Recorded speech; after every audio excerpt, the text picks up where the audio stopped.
ನಮಸ್ಕಾರ. ದೇಶದ ಇಂದಿನ ಪ್ರಮುಖ ಸುದ್ದಿಗಳನ್ನ ನೋಡೋಣ. ನಾನು ರಂಜಿತಾ ರೇವಣ್ಣ.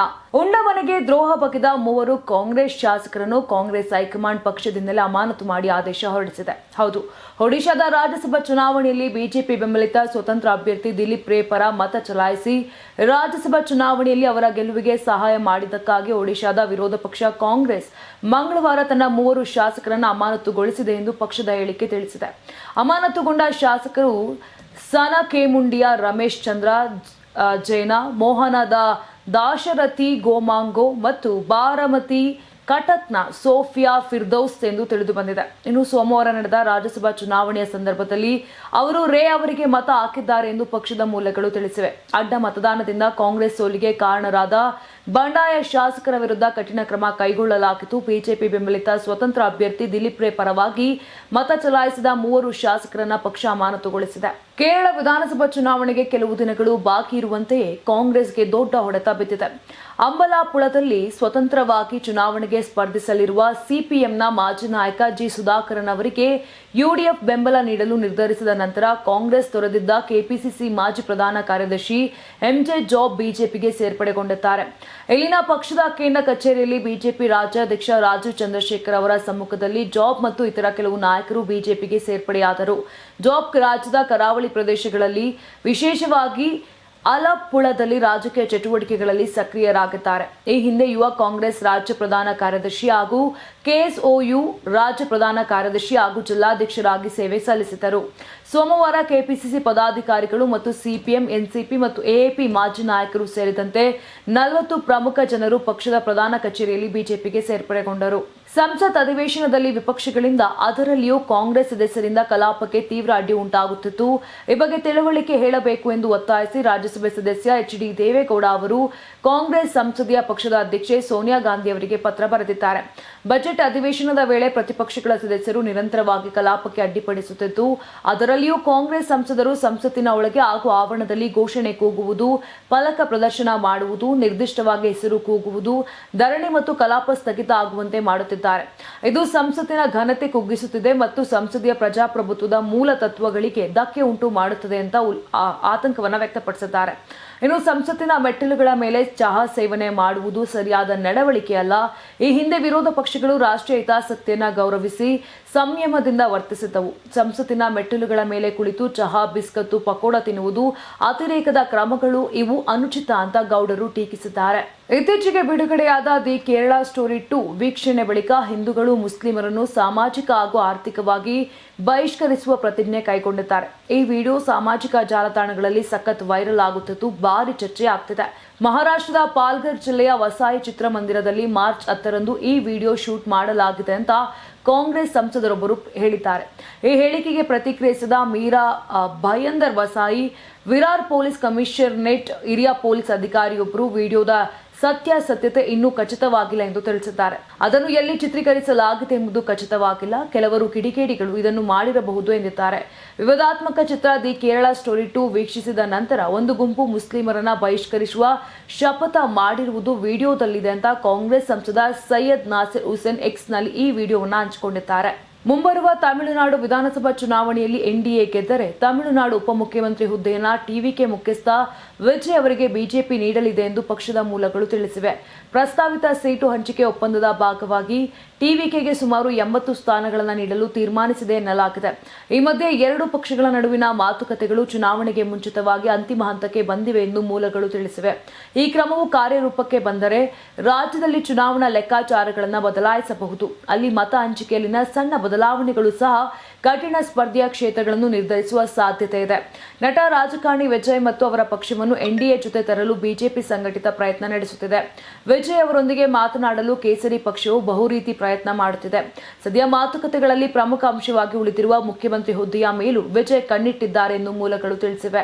ಕಾಲಿವುಡ್ ಸ್ಟಾರ್ ದಳಪತಿ ವಿಜಯ್ ಕಟ್ಟಿರುವ ಟಿವಿಕೆ ಪಕ್ಷದ ಜೊತೆ ಎನ್ಡಿಎ ಮೈತ್ರಿ ಮಾಡಿಕೊಳ್ಳಬಹುದು ಎಂದು ಹಲವು ದಿನಗಳ ಕಾಲ ಹರಿದಾಡಿದ್ದ ಸುದ್ದಿ ಹಾಗೆಯೇ ತಣ್ಣಗಾಗಿ ಹೋಗಿದೆ. ಯಾಕೆ ಈ ಮೈತ್ರಿ ಸಾಧ್ಯತೆಯ ಸುದ್ದಿ ನಿಂತು ಹೋಯಿತು ಎನ್ನುವುದು ಕುತೂಹಲದ ಸಂಗತಿ ಎನಿಸಿದೆ.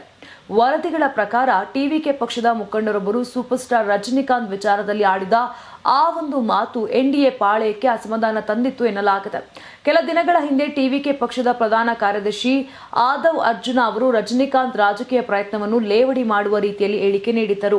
ದಳಪತಿ ವಿಜಯ್ ಅವರನ್ನು ಹೊಗಳುವ ಭರದಲ್ಲಿ ರಜನಿಕಾಂತ್ಗೆ ಅವಹೇಳನ ಮಾಡಲಾಗಿದೆ ಎಂಬುದು ಎನ್ಡಿಎ ಮೈತ್ರಿಕೂಟದ ಬಿಜೆಪಿ ಹಾಗೂ ಎಐಎಡಿಎಂಕೆ ಪಕ್ಷಗಳ ಮುಖಂಡರ ಅಸಮಾಧಾನ. ರಜನಿಕಾಂತ್ ಬಹಳ ಗೌರವ ಪಡೆದಿರುವ ವ್ಯಕ್ತಿ. ಅವರ ಘನತೆಗೆ ಕುಂದು ತರುವ ರೀತಿಯಲ್ಲಿ ಮಾತನಾಡಿರುವುದನ್ನು ಸ್ವೀಕರಿಸಲು ಆಗುವುದಿಲ್ಲ. ರಾಜಕೀಯ ಪ್ರವೇಶಿಸುವುದು ಒಬ್ಬ ವ್ಯಕ್ತಿಯ ಹಕ್ಕು. ರಾಜಕೀಯ ಪ್ರವೇಶ ಮಾಡದಿರುವುದು ಕೂಡ ಅವರದೇ ಹಕ್ಕು. ಅವರು ತಮ್ಮ ನಿರ್ಧಾರದ ಹಿಂದಿನ ಕಾರಣಗಳನ್ನು ತಿಳಿಸಿದ್ದಾರೆ. ಅದನ್ನು ಗೌರವಿಸಬೇಕು ಅಂತ ಎಐಎಡಿಎಂಕೆ ಮುಖ್ಯಸ್ಥ ಎಡಪ್ಪಾಡಿ ಪಳನಿಸ್ವಾಮಿ ಹೇಳಿದ್ದಾರೆ. ತಮಿಳಿನ ಸೂಪರ್ ಸ್ಟಾರ್ ರಜನಿಕಾಂತ್ ಅವರು ರಾಜಕೀಯ ಪ್ರವೇಶಿಸಲು ಮುಂದಾದಾಗ ಅವರಿಗೆ ಡಿಎಂಕೆ ಬೆದರಿಕೆ ಹಾಕಿತ್ತು ಎಂಬ ಟಿವಿಕೆ ನಾಯಕ ಆದವ್ ಅರ್ಜುನ್ ಅವರ ಆರೋಪವನ್ನ ನಟ ತಳ್ಳಿ ಹಾಕಿದ್ದಾರೆ ಮತ್ತು ಕಾಲವೇ ಇದಕ್ಕೆಲ್ಲ ಉತ್ತರ ನೀಡುತ್ತದೆ ಅಂತ ಹೇಳಿದ್ದಾರೆ. ಸಮಯವು ಮಾತನಾಡುವುದಿಲ್ಲ, ಆದರೆ ಕಾಯುತ್ತದೆ ಎಂದು ಉತ್ತರಿಸುತ್ತದೆ ಎಂದು ರಜನಿಕಾಂತ್ ಸಾಮಾಜಿಕ ಮಾಧ್ಯಮ ಎಕ್ಸ್ ಖಾತೆಯಲ್ಲಿ ಪೋಸ್ಟ್ ಮಾಡಿದ್ದಾರೆ. ಸೂಪರ್ ಸ್ಟಾರ್ ಕುರಿತು ಆದವ್ ಅರ್ಜುನ ಅವರ ಹೇಳಿಕೆಗೆ ನಟನ ಅಭಿಮಾನಿಗಳು ಎಐಎಡಿಎಂಕೆ ಮುಖ್ಯಸ್ಥ ಎಡಪ್ಪಾಡಿ ಪಳನಿಸ್ವಾಮಿ, ಕೇಂದ್ರ ಸಚಿವ ಎಲ್ ಮುರುಗನ್ ಮತ್ತು ರಾಜ್ಯ ಸಚಿವ ಎಸ್ ರೇಖುಪತಿ, ಬಿಜೆಪಿ ರಾಜ್ಯ ಮಾಜಿ ಮುಖ್ಯಸ್ಥ ನೈನಾರ್ ನಾಗೇಂದ್ರನ್ ಮತ್ತು ರಜನಿಕಾಂತ್ ಅವರ ಮಾಜಿ ಸಲಹೆಗಾರ ಅರ್ಜುನ ಮೂರ್ತಿ ಕಿಡಿಕಾರಿದರು. ತಾವು ನಟನನ್ನು ಟೀಕಿಸುತ್ತಿಲ್ಲ, ಆದರೆ ಟಿವಿಕೆ ಸಂಸ್ಥಾಪಕ ವಿಜಯ್ ಅವರಿಗೆ ಇಂತಹ ಎಲ್ಲ ರೀತಿಯ ಒತ್ತಡವನ್ನು ಮೆಟ್ಟಿ ನಿಲ್ಲುವ ಧೈರ್ಯವನ್ನು ಹೊಂದಿದ್ದಾರೆ ಎಂಬುದನ್ನು ಸೂಚಿಸಲು ಈ ವಿಚಾರವನ್ನು ಹೇಳಿದ್ದಾಗಿ ತಿಳಿಸಿದರು.